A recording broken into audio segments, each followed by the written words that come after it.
자, 뭐 김여정 얘기 잠깐 하고 넘어갈까요? 네. 김여정 오는 거 다 보셨죠? 봤어요. 네. 봤습니다. 그냥 감상을 한번 말씀해 주시죠. 일단 신기했다 저는. 어. 그러니까 뭐 다른 의미가 아니라 일단은 어쨌든 북의 로얄 패밀리가 네. 6.25 이후에 우리 땅에 온 것은 처음 아니겠습니까? 네. 처음이에요.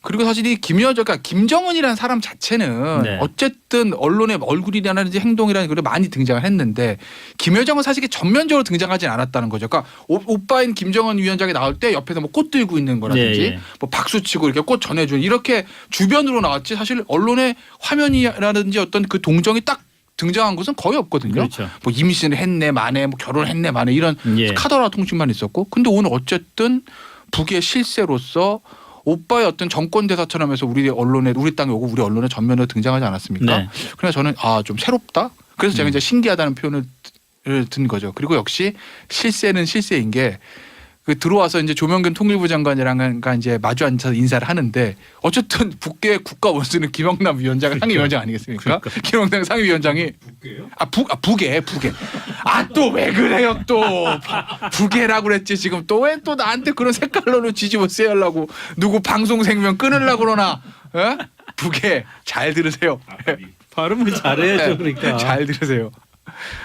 우리 이정열 이사님이 얻어 걸릴 뻔했는데 제가 안 넘어갑니다. 예, 어쨌든 북의 국가 원수는 김영란 상임위원장이잖아요. 예. 나이도 사실은 엄청난 차이가 나는데 뭐 할아버지죠. 예, 김영란 상임위원장이 의자에 먼저 앉지 못하고 차관급이 김여정 씨 그 뭐라 그래요 부부장에게 예. 앉으세요라고 서로 권하는 그런 모습들을 보면서 역시 북은 우리와는 좀 다른 체제구나라는 걸 예. 느꼈죠. 자, 이정열 이사는 어떻게 보셨어요? 저는 못 봤어요. 그러니까 방송을 하는 사람이 지금 준비를 하고 저 실검에 김여정이라는 게 나오길래 예. 요새 좀 피곤하기도 하고 저는 조여정 씨는 들어갔는데 왜 조여정? 조여정 씨는 아닌 것 같고 그래서 윤식당 그게 나오나 지금 윤여정 씨인가 하다가 오늘 아까 들어와서 방송 들어와가지고 말씀 들었는데 보시면 저는 뭐 좀 라이브에서 그런가 왜 왔을까? 그러니까 이 김여정이라는 사람이 그 좀 전에 김 여사님 말씀하신 대로 진짜 실세다. 뭐 한간에는 뭐 그야말로 그 경제 부분에 있어서 김정은을 움직이는 유일한 사람이다라는 그런 이야기 네. 분석까지 있었거든요. 그러니까 이 사람이 왜 왔을까라는 게 상당히 좀 궁금하긴 해요. 그럼요. 예. 그런데 이제 그러다가 좀 뭐 방송 준비를 위해서 이것저것 자료를 찾아봤더니 도대체 왜 이 사람이 입은 옷이나 뭐 장신구 이런 거에 왜 이렇게 관심이 많은가? 예, 좀 그 부분에서 한심하다는 생각이 들었고요. 오히려 이제 뭐. 예, 그래서 우리는 이제 그 얘기 안 할 겁니다. 그러니까요. 그래서 일단은 뭐 현재 상태에서 제가 생각하는 약간 고무적인 일은 뭐냐면 네. 일단 평창 올림픽 관련해서 북에서 어떠한 사람이든 오게 되면 예. 일종의 인질이 되는데 네, 그러니까요. 근데 다 해결되는 문제죠. 엄청난 인질이 온 거 아닙니까? 사실. 그러니까 그야말로. 이제 정말 올림픽만 잘 치르면 된다. 예.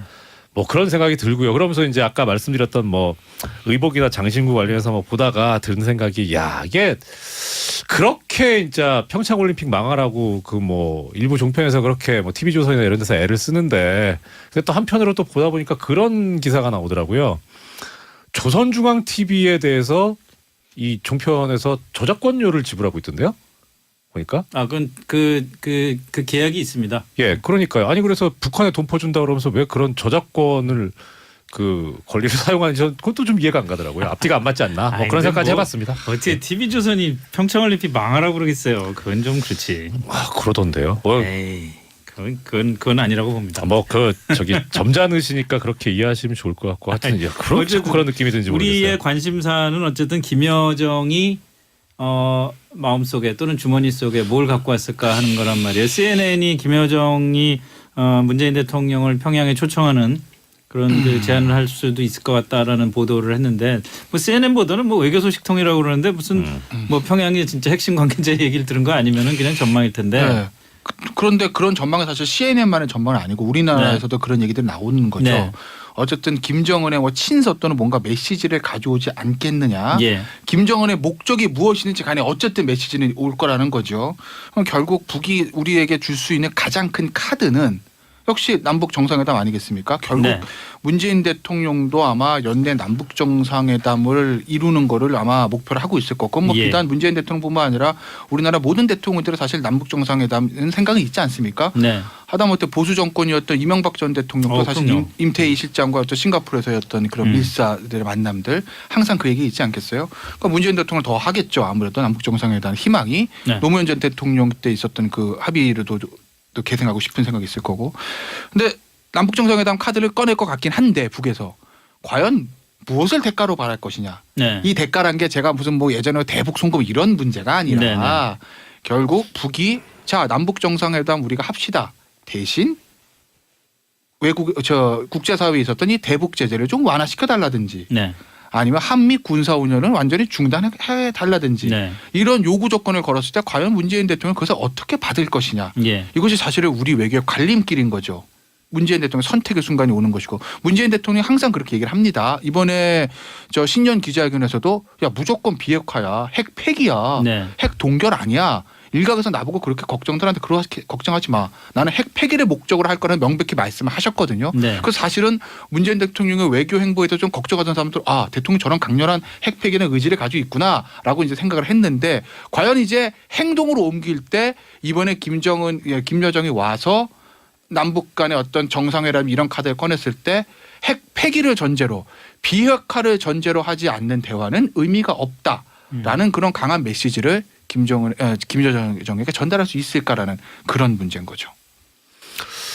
저는 두 가지 가능성이라고 봅니다. 일단은 네. 하나는 크게 봐서 하나는 지금 이제 김태현 변호사님 말씀대로 어떠한 메시지가 올 것이다라고 했을 때 결국 이 정도 급이 왔다는 거는 정상회담 정도의 카드가 아니라면 사실 던질 만한 메시지는 없지 않을까 전적으로 동의하고요. 근데 다만 죄송합니다. 다만 좀 의문스러운 것은 정상회담 정도를 하려면 사실 쌍방 간에 정말 이게 신뢰가 쌓여서 분위기가 무르익어 가지고 하는 방식. 네. 예. 아니면 양자 간에 현안이 있어서 네. 그런데 도저히 이게 뭐 소통 채널이 없으니까 아예 그냥 정상들끼리 만나서 한꺼번에 해결하는 그런 상황. 네. 근데 지금 사실 둘 다 저는 약간 좀 요건이 미비하지 않나. 그러니까 그렇게 둘 사이에 현안 남북한 간에 현안이 있어 보이지도 않고 현안이 없어요? 그러니까 급한 현안이요.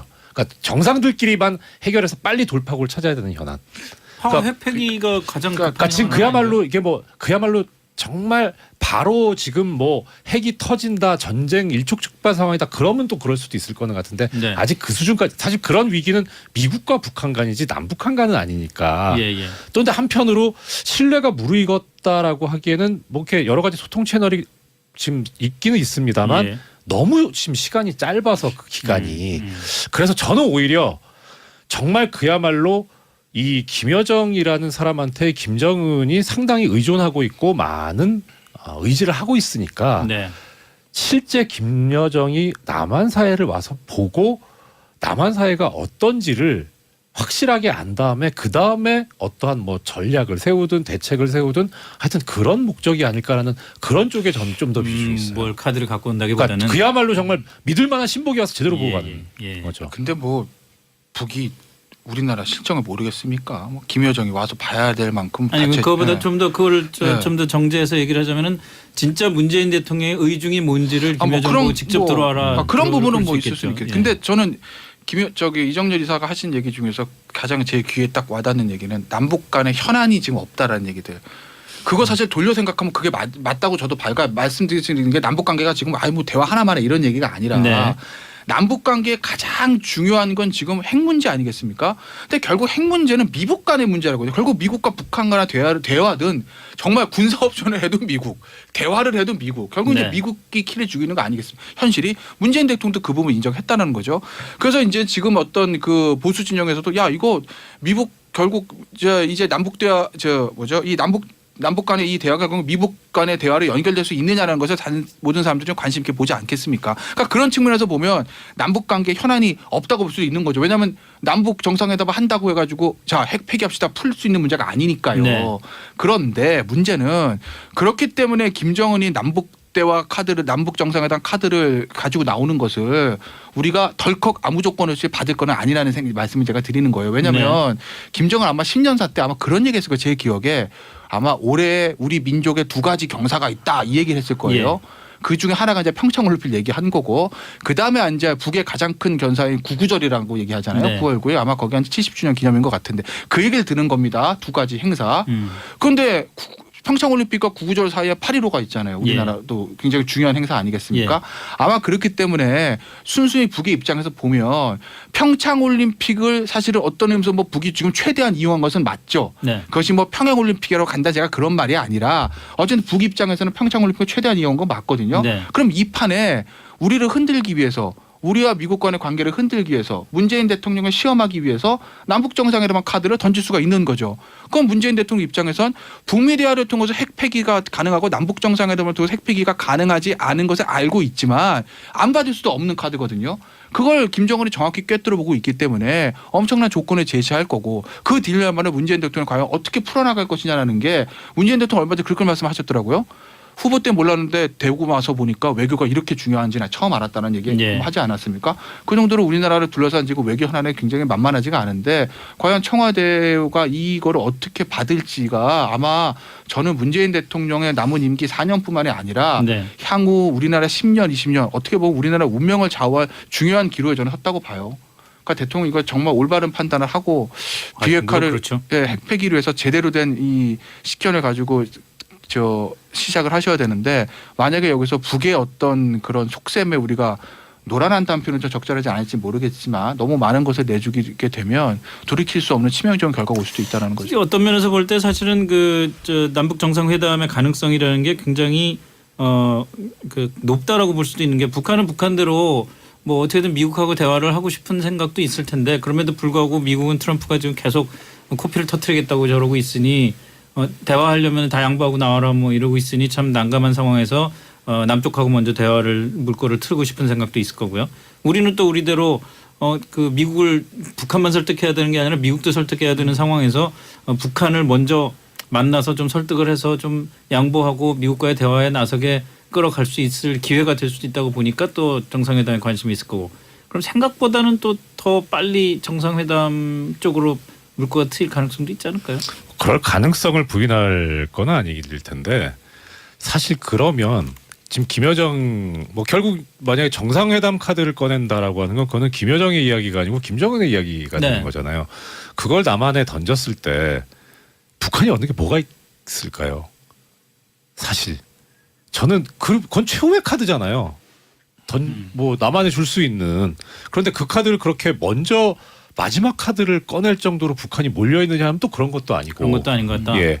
그래서 저는 물론 남북 정상회담 카드를 제안하는 거는 언제든지 유효하고 가능할 수 있겠지만 제가 북한 쪽이라면 그렇게 해서 내 패를 다 까고 나서 그다음에 만약에 뭐 거기에 응당한 정말 원했던 것을 반대급부를 얻지 못한다면 그다음에 북한이 제시할 카드가 없잖아요. 그러니까 그건 쉽게 던질 수 있는 카드는 아니지 않을까. 그래서 오히려 차라리 아까 김 변호사님 좋은 말씀해 주셨는데 속셈에 노란하거나 이용당한다기보다는 우리의 생각, 그러니까 우리의 의지가 우리는 당신들에 대해서 이러이러하게 하기를 원한다. 그리고 우리 생각은 이렇다라는 거를 이참에 제대로 딱 이야기를 해서 그래서 그 메시지가 정확하게 전달되는 그러니까 그야말로 정말 뭐 언론 보도나 뭐 다른 뭐 확성기나 이런 것을 통해서 얘들이 이런 생각하는 게 아니라 이렇게 추측하게 하는 게 아니라 정확한 메시지를 전달하는 그런 창구로서 이용할 가치가 있고 또 그렇게 할 수 있다고 생각합니다. 저도 그랬으면 좋겠어요. 저도 그 부분 동의해요. 진짜 저는 남북 정상회담 카드 안 던지고 왜냐하면 저는 그걸 지금 우리가 받기면 굉장히 혼란스러울 수 있다고 보거든요. 그러니까 김여정의 남북 정상회담 카드 안 던지고 우리가 말씀하신 대로 정말 대통령의 비핵화와 핵폐기에 대한 강한 메시지를 오히려 김여정 편에 들려서 김정은이가 도달했으면 좋겠는데 저도 그렇게 바랍니다. 그런데 왠지 북에서 자기들한테 최대한 이용하기 위해서 남북 정상회담 카드를 던질 것 같기 때문에 제가 걱정을 드리는 제가 말씀이었어요. 저기 보험을 하나 좀 들려고 그러는데 보험. 그 사실 이 예측 이쪽은 확실히 김 변호사님이 탁월해요. 그러니까 지난주에 오늘 갑자기 또 왜 또 지난주에 저를 그거 내용을 하셨잖아요. 탕해서. 그 뭐야 그 왜 서지현 검사, 김재련 변호사 얘기할 때 만약 김재련 변호사가 그 정치적 의도가 있으면 서지현 검사가 분명 해임할 거다. 또 그 얘기 나오고 하루 만에 해임하는 거 보고 사임이 사임. 야 정말 야 김현수 대단하다. 그래서 사실 저 지금 저는 이제 남북 정상회담 카드를 안 던지지 않겠냐라는 말씀 드렸는데 솔직히 저는 김 변호사님께서 던지지 않을까라고 하는 쪽에 찬성은 못해도 저쪽에 더 무게가 있지 않을까. 저보다 워낙 그 예측이 탁월하시기 예, 때문에. 이정렬 여기 이사의 칭찬인가요? 칭찬이에요, 이정렬 진짜. 이사의 노림수에 김태현 변호사 칭찬이에요. 지금 약간 말려드는 것 같죠. 같다는 좀 생각이 약간 말려드는 것 같아요. 제가 그렇게 그 여러 그 수를 생각하는 그런 머리가 된다고 그렇게 오해하지 마세요. 진짜. 근데 저는 다시 한번 말씀드려 던질 것 같아요. 그런데 안 던졌으면 좋겠어요.